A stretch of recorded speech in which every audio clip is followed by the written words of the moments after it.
예수님, 네, 오늘은 교회의 4대 축일 중에 하나인 성령 강림 대축일입니다. 본래 유대인들은 에집트의 종살이에서 해방된 그 파스카 축제를 50일간 그렇게 지내면서 50일째 되는 날에 마무리 축제로 다시 한번 큰 축제를 열었습니다. 그래서 우리가 오순절이라고 얘기하는 것은 50일이라는 그런 뜻이 되겠습니다. 본래는 유다인들이 농사를 짓고 보리 농사를 지면서 이제 보리의 수확을 기념하는 그러한 축제로 열렸던 것입니다만은 파스카의 그런 신비하고 연결시켜서 이 종교적인 그러한 축제로 승화가 됐던 겁니다. 바로 이 오순절이 우리에게는 성령 강림 대축일로 이렇게 이어지게 되겠습니다. 예수님께서 부활하셔서 40일 동안 제자들과 함께 생활하시고 그리고 40일째 되는 날에 하늘로 올라가십니다. 승천하십니다. 그리고 그 뒤 열흘 뒤에 오늘 제1독서 말씀에 나오는 것처럼 사도들이 이제 또다시 한번 무섭고 두렵고 떨리는 마음으로 함께 모여 기도하고 있을 때에 예수님께서 약속하신 그러한 성령이 그들에게 내려옵니다. 마치 큰 바람이 일 듯한 그런 이 분위기에서 혀 모양의 불꽃들이 제자들 머리 위에 이렇게 내려오면서 제자들은 성령을 받고 성령을 받는 즉시 그들은 이제 그들이 가졌던 두려움과 또 이 무서움을 다 떨쳐버리고 바깥에 나가서 용감하게 그런 이 예수님이 바로 하나님께서 우리에게 보내주신 구세주이심을 선포하기 시작을 했습니다. 그래서 처음으로 교회가 기능, 선교의 기능, 예수님은 하나님의 아들이고 우리의 구세주이시다라는 사명을 처음으로 수행한 날이라 해서 오늘을 또 교회 창립일이라고 그렇게 부르기도 합니다. 도대체 성령이란 이 무엇일까? 아니면 또 어떤 분일까? 저 같은 사람은 많이 공부도 하고 이거 한 학기 강의도 듣고 하면서 성령론이라는 것을 그렇게 하는데 결론은 잘 모르겠답니다. 결론은 잘 모르겠다고 아마 우리들 대부분의 그런 마음에 성령이 어떤 때는 이렇게 표현이 되기도 하고 저렇게 표현이 되고 맨날 성령 하는데 도대체 성령이 무언가 정확하게 답을 드릴 수는 없습니다. 비유적으로 아니면 은유적으로 그렇게 우리가 알아듣는 수밖에 없겠습니다. 썰렁 개그 한마디를 통해서 한번 비유로 설명을 해보겠습니다. 사오정이 하늘의 별을 이렇게 바라보다가 별이 참 많다. 하늘의 별은 몇 개나 될까가 몹시 궁금해졌답니다.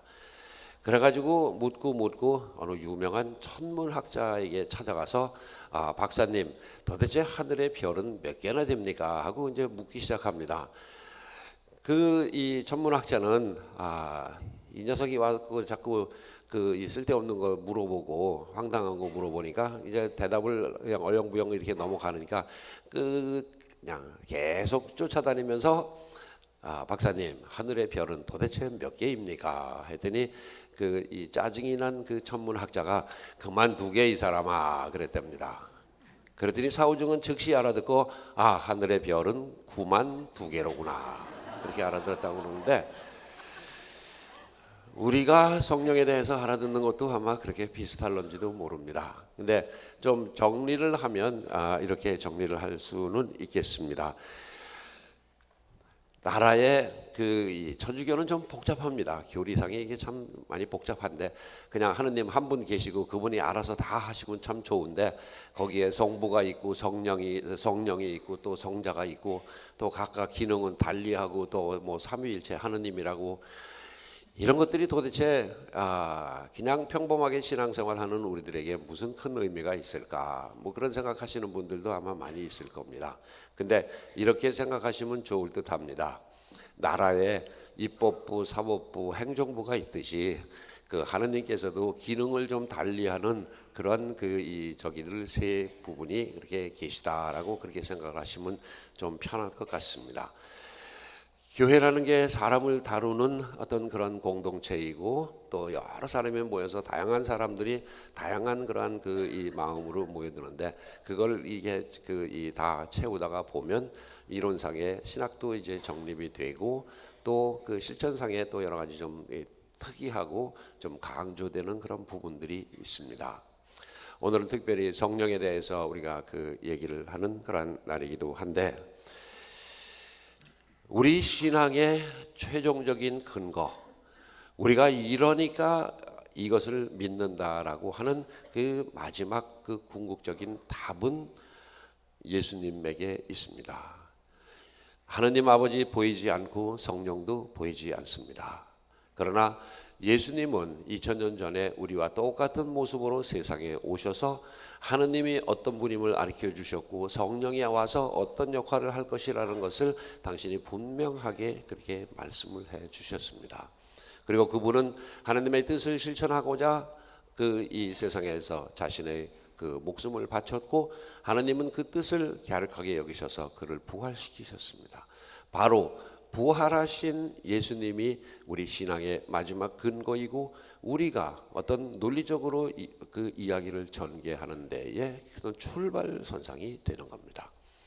그래서 우리가 오늘날 성령에 대해서 그 얘기하는 그 부분도 따지고 보면 예수님께서 이렇게 성령에 대해서 말씀을 하셨고 또 그분의 가르침과 말씀을 담은 그러한 그 성경에 이러한 일들이 있었고 또 그 하나님의 그 예수님의 그런 그 권한을 위임받은 그 사도들이 이런 그 이 행적을 했었고 하는 그런 성경을 통해서 우리는 성령을 이해하고 또 받아들일 수 있겠습니다. 제일 중요한 거는 내가 성령을 어떻게 이해하고 어떻게 받아들이는가 거기에 달려 있고 그 성경에 나오는 여러 가지 형태를 그냥 이렇게 좀 정리를 해보면 이렇게 할 수 있을 것 같습니다. 성령은 비둘기 모양으로 그렇게 상징적인 형태로 나타났다고 그럽니다. 예수님이 그 세례 받을 때에. 그리고 오늘 독서 말씀처럼 거센 바람 속에 그리고 그 혀 모양의 불꽃으로 제자들에게 내려오셨다고 그럽니다. 그리고 예수님께서는 제자들에게 이렇게 숨을 불어넣으면서 성령을 받아라라고 그렇게 말씀하시죠. 오늘 그 이 성경 말씀에 나오는 그런 내용들입니다.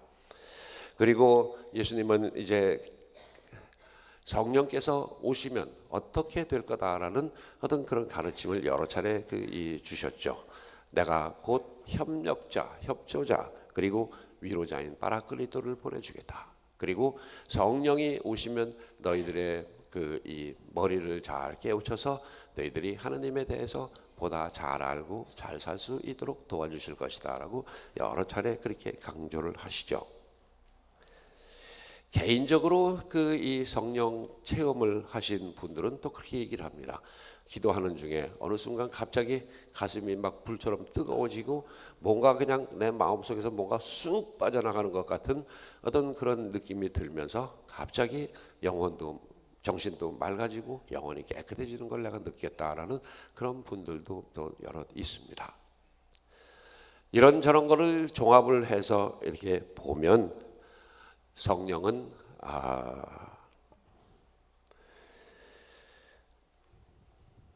하느님의 혼이다 또는 하느님의 어떤 기. 우리가 뭐 그렇게 얘기를 하죠. 저 사람은 참 기가 세다 아니면 기가 약하다. 기 없으면 죽습니다. 혼이 빠져나간 사람이라고 할 수 없듯이 성령은 하느님의 영이요 혼이요 기다라고 그렇게 보시면 되겠습니다. 그래서 정말 내가 그 혼이 아름답고 깨끗한 사람, 맑은 사람이 정말 그 눈빛으로 그런 것들이 이렇게 다 드러나듯이 그리고 내가 세상을 살아가는데 나의 삶의 원동력이 될 수 있는 내 마음속의 어떤 기운들 이런 것들 영이 없는 사람이 그 사람이라 할 수 없듯이 바로 우리 신앙에 있어서 성령은 우리 영혼의 그런 그 이 기운이자 혼이자 나의 영이라고 그렇게 표현할 수 있을 것 같습니다. 그리고 우리에게 그 이 성경 말씀에 따라서 우리는 세례 때 하나님의 성령의 궁전이 되고 또 성령을 받는다 그러고, 현진 때에는 좀 더 구체적인 표현으로 이 기름을 바르면서 주님 성령의 그 이 날인을 받으라고 우리가 그 이 현진 성사 때는 또 그렇게 그 이야기를 합니다. 자, 성령은 우리에게 정말 내가 신앙인으로 살아갈 수 있는 힘을 주시고 하나님의 기운이자 하나님의 혼이라고 그렇게 생각을 하시면 무방하겠습니다. 근데 문제는 내가 그 하나님의 혼과 그 기운과 영을 어떻게 받아들이고 어떻게 내가 그것을 표현하느냐, 그거에 따라서 우리들은 놀랍게 달라질 수 있고 변화될 수 있습니다. 제자들은 성령을 받기 전에 겁쟁이들이었습니다. 예수님을 배반하기도 하고 다 흩어지기도 하고, 그리고 예수님께서 부활하신 다음에 40일 동안 이렇게 같이 있었음에도 불구하고 또다시 두려움에 휩싸여 있을 때 성령을 받습니다. 그리고 성령을 받은 그들은 정말 놀라운 그러한 그 투사로 그 이 변화가 되죠. 두려움을 떨쳐버리고 그 사람들 앞에 가서 과감하게 너희들이 잡아 죽인 그 예수가 바로 하나님의 아들, 우리가 기다리던 그 메시아다라고 과감하게 선포를 하면서 12명 중에 한 명은 배반했고 나머지 또 마티아가 보충되면서 12명인데 12명 중에 11명이 모두 목에 칼을 받고 순교를 하십니다.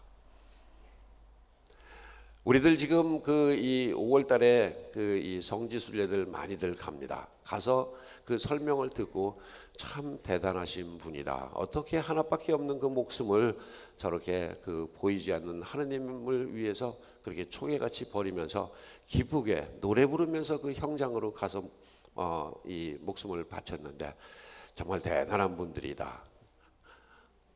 감동합니다.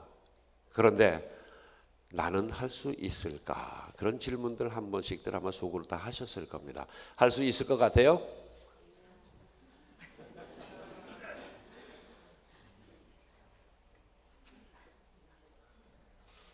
이게 똑같습니다. 여러분들 모두 천당 가기 원하시죠? 대답은 네 합니다. 그럼 지금 당장 가고 싶은 사람 손 들어보세요. 그러면 한 명도 안 듭니다. 저기 한 분 계시네? 내가 죽여드릴 수도 없고.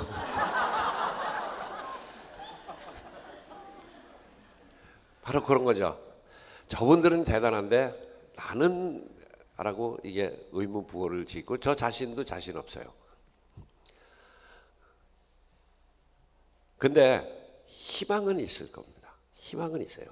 그 순교자들이 정말 우리보다 무슨 뭐 특별히 뭘 많이 배우고 뭐 해서 그런 게 아니고요. 그때에 성령께서 주시는 어떤 그 힘으로 우리는 극복했다고 봅니다. 그리고 우리들도 그러한 상황에 처했을 때 성령께서 우리를 정말 이 목숨을 바칠 그 온갖 고문과 그런 그 괴로움, 고통 다 이겨내고 기꺼이 하나님을 위해서 목숨을 바칠 그러한 그 힘을 주신다는 그런 희망은 우리에게 있을 겁니다. 바로 성령은 우리에게 두려움을 떨쳐버리고 하나님을 위해서 또 올바른 일을 위해서 내가 목숨까지 바칠 수 있는 그런 용기를 주시는 분이 성령이라고 보시면 되겠습니다. 겁쟁이에서 정말 그 용감한 그런 그 투사로 목숨까지 바칠 수 있는 그 투사로 변할 수 있는 그 근본적인 힘은 성령에서 나오는 거라고 그렇게 봅니다. 우리가 아직도 신앙생활 오래 하고 뭐하고 했음에도 불구하고 맨날 뜨뜻미지근하고 그냥 그게 하나님의 계신 것 같기도 하고 아닌 것 같기도 하고 이렇게 사는 게 올바른 것 같기도 하고 손해보는 것 같기도 하고 뭐 이러신 분들은 성령의 은혜를 구하시면 좋겠습니다. 역사 속에 많은 분들이 어느 날 그야말로 갑자기 내 마음 속에서 외치는 어떤 내면의 소리를 듣고 자기 생애에 큰 변화를 꾀하는 그런 경우 참 많습니다. 우리가 잘 아는 아프리카의 슈바이처 박사 같은 분은 성령 강림 대축일 날 그날 아침에 어떤 이 마음속에 외치는 소리를 들었다고 그러죠. 내가 거저 받았으니 세상에서 가장 불쌍한 사람들을 위해서 거저 나눠 주거라 라는 그런 소리를 들었다고 그럽니다. 바로 그것처럼 내 내면에서 외치는 어떤 양심의 소리일 수도 있겠고 성령의 소리일 수도 있겠고 하나님의 소리도 있을 수도 있는 바로 그 소리를 통해서 우리는 변화될 수 있습니다. 그리고 끊임없이 그런 그 하나님의 그 이 도우심과 성령의 그 도우심을 구하는 그런 우리들이 되었으면 참 좋겠습니다. 성령께서는 7가지 은혜를 주신다고 그럽니다. 성령 7은이라고 얘기를 하는데 그거는 그냥 교회에서 만들어낸 얘기고요. 성령께서 주시는 여러 가지 은혜가 참 많이 있을 겁니다. 그 중에 하여튼 돈 많이 벌게 하는 그런 은혜 빼고, 그런 거 빼고 하나님 성령께서 우리에게 주시는 정말 각자에게 다른 형태의 그 이 하나님의 특별한 선물을 성령께서 주신다고 그렇게 보시면 되겠습니다. 어쨌건 오늘 그 이 헌금하면서 그 봉사자가 뭐 바구니 들고 있을 겁니다. 거기서 뭐 종이 하나 이렇게 뽑으세요. 로또 뽑는 거 아니고 하느님께서 나에게 성령의 7가지 은혜 중에서 좀 특별한 어떤 은혜를 주시기 바랍니다라는 어떤 그런 마음으로 이렇게 뽑는 건데 하나씩 뽑으셔가지고 나에게 이것이 부족한가 아니면 나에게 특별히 이런 은혜를 주시려는가 뭐 그런 오늘 성령 강림 대치기를 통해서 한번 생각하는 그런 계기가 되고자 이제 마련해 보았습니다. 한번들 그렇게 보시고 하나님의 특별한 은혜를 구하는 어떤 그 좋은 날이 됐으면 좋겠습니다. 동방교회의 라따꾸이라는 그 대주교님께서 성령을 이렇게 표현을 하십니다. 성령이 아니 계시면 하느님은 멀리 계시고 그리스도는 과거의 인물에 불과하다. 그리고 복음은 죽은 문자에 불과하고 교회는 한낱 외적인 조직에 불과할 것이다. 전례는 한낱 과거의 회상에 불과하고 그리스도인들의 행위는 노예들의 윤리에 불과할 것이다. 성령은 교회의 주인이십니다. 그리고 우리가 살아가는 신앙인으로서 살아가는 그러한 삶의 주인이고 인도자이십니다. 그러기에 교회는 그 수많은 어려움과 어떤 때로는 뭐 하여튼 부패하기도 했었죠. 저는 개인적으로 그런 생각을 많이 합니다. 우리 교회의 주인은 성령이고 성령께서 이끌어 주신다는 것을 확실하게 보여주는 것은 2000년 동안 교회가 겪었던 여러 가지 위험 요소들, 그런 건 박해일 수도 있겠고 내부적인 부패일 수도 있겠고 망해도 벌써 여러 번 망했을 그런 이 조직인데 이렇게 꿋꿋이 이렇게 뻗어나가는 그거는 그 안에 성령의 힘이 함께하고 있기 때문일 것이다. 개인적으로도 마찬가지일 겁니다. 내가 살아가면서 나의 힘과 나의 노력과 나의 머리로 내가 내 인생을 개척하면서 살아가는 것이 아니라 보이지 않는 손 하느님의 성령이 나를 지탱해주고 지켜주고 이끌어주신다는 그런 믿음이 우리가 가져야 할 근본적인 믿음이 되겠습니다. 어쨌건 성령은 우리들에게는 희망의 빛이요 또 내적인 용기를 불러일으키는 하나님의 그러한 선물입니다. 그리고 내가 새롭게 변화돼서 정말 세상 사는데 두려움을 없애고 정말 힘차게 하나님을 선포할 수 있는 어떤 그런 사람으로 변모할 수 있는 그러한 기운을 불어넣는 하나님의 특별한 선물이라고 생각을 하시면 되겠습니다. 아멘.